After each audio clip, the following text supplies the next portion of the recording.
Effect of adjunct yoga therapy in depressive disorders. Findings from a randomized controlled study. This is printed in the Indian Journal of Psychiatry, the official publication of the Indian Psychiatric Society. It's published November-December 2019. Abstract background. Depression causes significant burden to both the individual and to society, and its treatment by antidepressants has various disadvantages. There is preliminary evidence that adds-on yoga therapy improves depression by impacting the neurotransmitters involved in the regulation of mood, motivation, and pleasure. Our study aimed to find the effect of adjunctive yoga therapy on outcome of depression and comorbid anxiety. Materials and methods. A randomized controlled study involving patients with major depressive disorder, N equals 80, were allocated to two groups. One received standard therapy, antidepressants, and counseling, and the other received adjunct yoga therapy, along with standard therapy. Ratings of depression and anxiety were done using the Montgomery-Åsberg Depression Rating Scale and Hospital Anxiety and Depression Scale at baseline, 10th and 30th day. Clinical Global Impression, the CGI scale, was applied at baseline and 30th day to view the severity of illness and clinical improvement. Results. By the 30th day, individuals in the yoga group had significantly lower scores of depression, anxiety, and CGI scores in comparison to the control group. The individuals in the yoga group had a significant fall in depression scores and significant clinical improvement compared to the control group from baseline to 30th day and 10th to 30th day. In addition, the individuals in the yoga group had significant fall in anxiety scores from baseline to 10th day. Conclusion. Anxiety starts to improve with short-term yoga sessions, while long-term yoga therapy is likely to be beneficial in the treatment of depression. Introduction.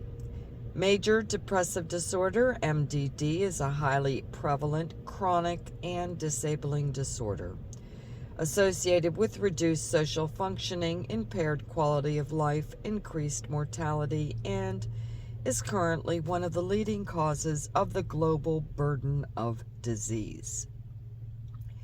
It has an estimated prevalence of 6% to 20% worldwide, with 20% in women and 12% in men during their lifetime, respectively. MDD is defined as a period of 2 weeks or longer in which the mood is predominantly low, sad, and at least 4 other symptoms involving changes in weight, appetite, sleep, activity level, energy, concentration, and suicidality. Most individuals with depressive disorders also have comorbid anxiety symptoms.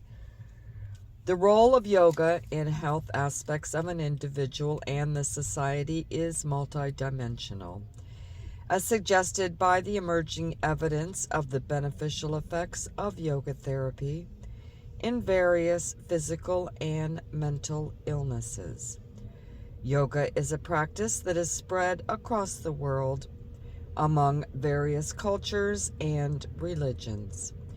Yoga involves 3 components: gentle stretching, breath control exercises, and meditation. The origin of yoga dated thousands of years back and was considered as one of the earliest and most effective methods for providing peace and tranquility of mind. Achievement of the optimum level of self-awareness is believed to be an inherent part of yoga practices.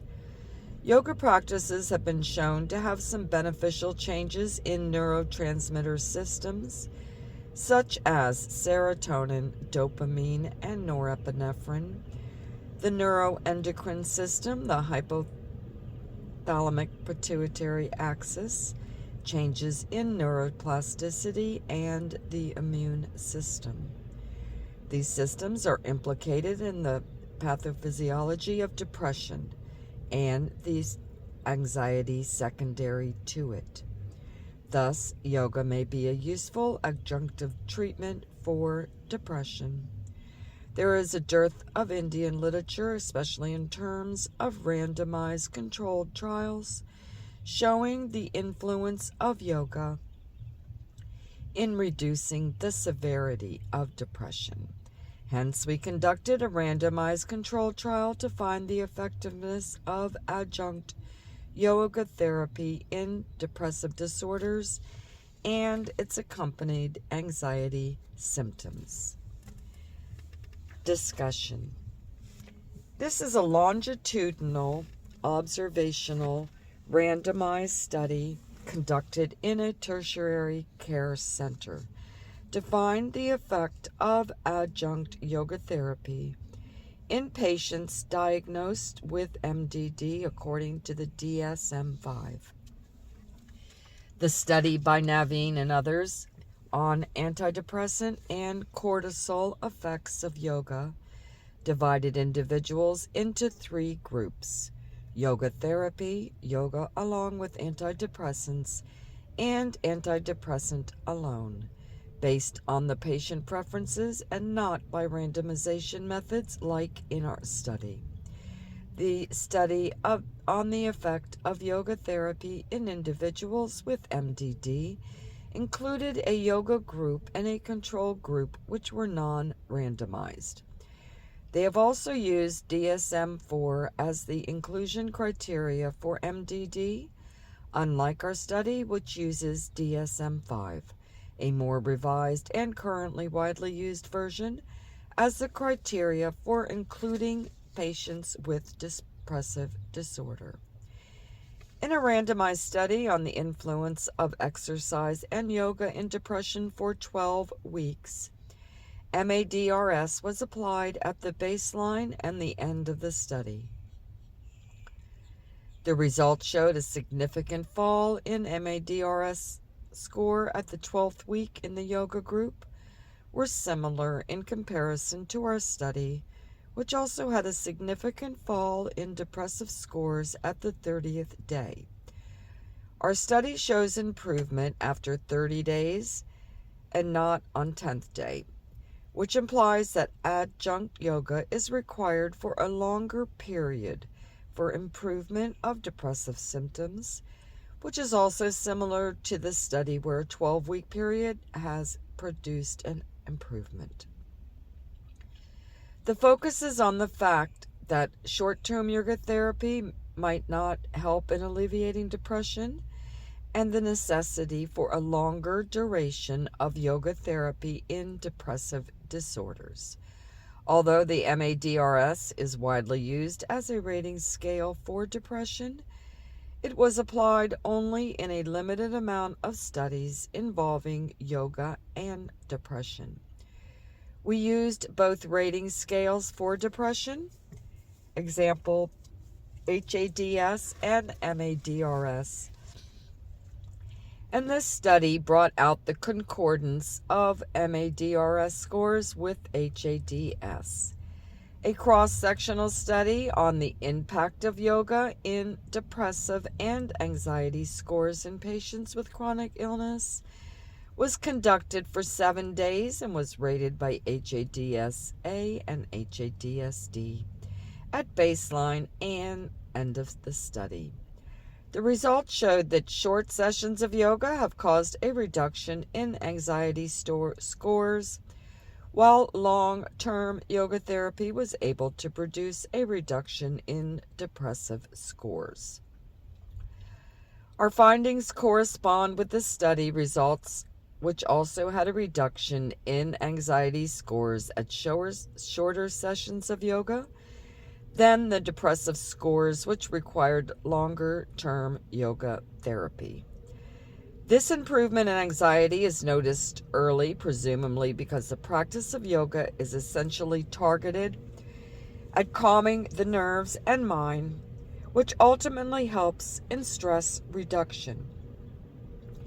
It is also known for correcting and regulating imbalances of the autonomic nervous system associated with sympathetic hyperactivity. This explains why yoga practices, even for shorter durations, may help in the reduction of anxiety.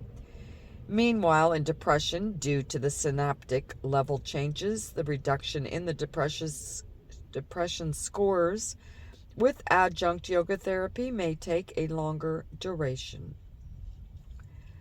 Our study included individuals who were admitted as inpatients, by which a close observation was ensured, and was provided bedside yoga sessions under the constant supervision of a certified yoga therapist. Patients who were discharged before the end of the study period were trained and emphasized to continue yoga sessions at home, which were periodically checked using personal log entries, along with mandatory 2 supervised yoga sessions in a week on an outpatient basis. This helped in ensuring a prospective follow-up study design. A randomized controlled study on Iyengar yoga in depression also had longer yoga sessions, 12 weeks. But the supervised yoga sessions were less, and the focus was more on home-based training. These non-supervised sessions in such studies might have the possibility of the individuals not conforming to the appropriate postures, techniques, resulting in reduced efficiency, and the adherence to the daily yoga practice was also not monitored during the follow-up. In this aspect, our study ensured increased adherence to yoga sessions during the study, and hence the results may be considered more reliable. The individuals receiving yoga sessions were not confined to a particular type of yoga and were personalized according to every subject based on their preferences, limitations, and also after careful assessment by a certified yoga therapist. Participants practiced a yoga therapy protocol that was specifically designed for patients of depression, keeping in mind their general health status and various physical limitations. This included simple warm-up and breath-body movement coordination practices, jathas and kriyas, static stretching postures, asanas, breathing techniques, pranayamas, and relaxation.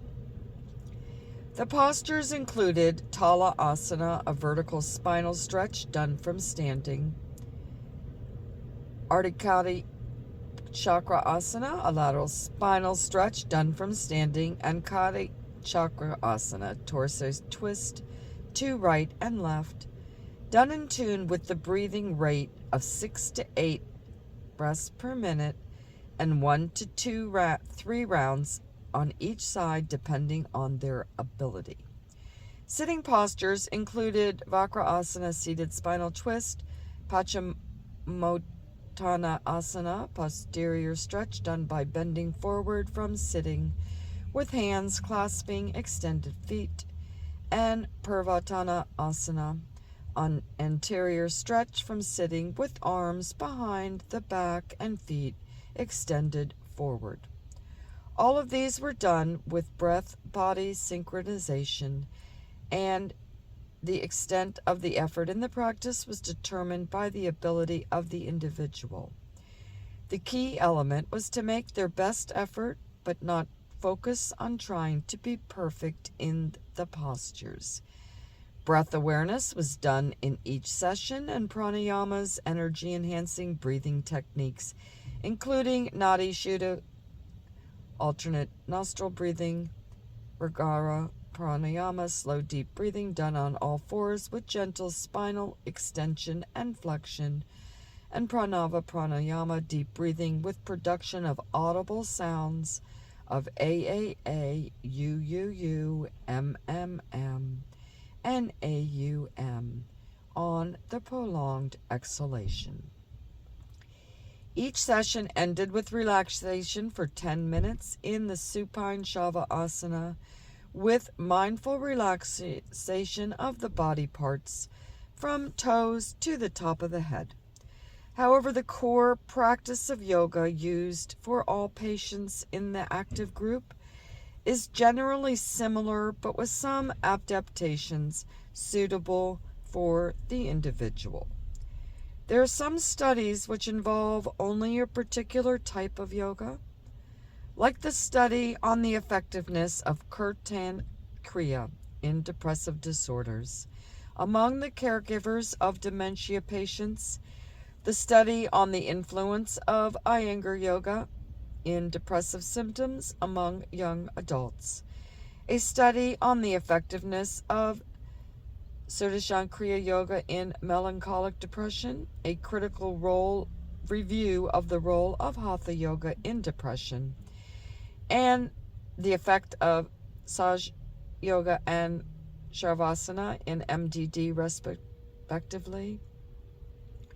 Similarly, studies on the effect of laughter yoga and serum cortisol levels, and the role of Kundalini Yoga as an adjunct treatment in depression and anxiety in Indian studies. Our study is unique in personalizing a type of yoga therapy tailored to the individual's requirements, and not generalizing a single type of yoga as being done in other similar studies. Our study was more focused on the change in the psychopathology of the individuals and was rated with MADRS, HADS, and CGI scale. In our study, in addition to the MADRS and HADS, the CGI scale was also applied at baseline and at the 30th day to assess the clinical change in the individuals with adjunct yoga therapy. Limitations. The time spent by the therapist with the yoga group was clearly more than the other groups, and this is a confounding variable, possibly, though unlikely in view of the previous studies and observations, which have pointed to the benefits of yoga over placebo, responsible for the benefits. In addition, we did not anticipate this while designing the study. Furthermore, we do not have a strict yoga protocol for depression, and thus there is a lack of standardization of the treatment received in the yoga group. Conclusion. In our randomized controlled study to find the effect of adjunctive yoga therapy in the treatment of depressive disorders, we found that the individuals in the yoga group had a significantly higher fall in depression and anxiety scores compared to the control group. They also showed a significant clinical improvement based on the CGI compared to the control group at 30th day. It implies that long-term yoga therapy is likely to be beneficial in the treatment of depression, while comorbid anxiety starts to improve with shorter sessions. However, these results need to be interpreted with caution in view of the short follow-up period, a lack of blinding, and a small sample size. Further research is needed to study the effect of adjunctive yoga therapy in the outcome of depressive disorders with a larger sample and longer follow-up. Financial support and sponsorship, there was no conflicts of interest. And as acknowledgement, they wanted to thank the Dr. G. Izamali Senior Statistician, Mahatma Gandhi Medical College and Research Institute, for his help in statistical analysis.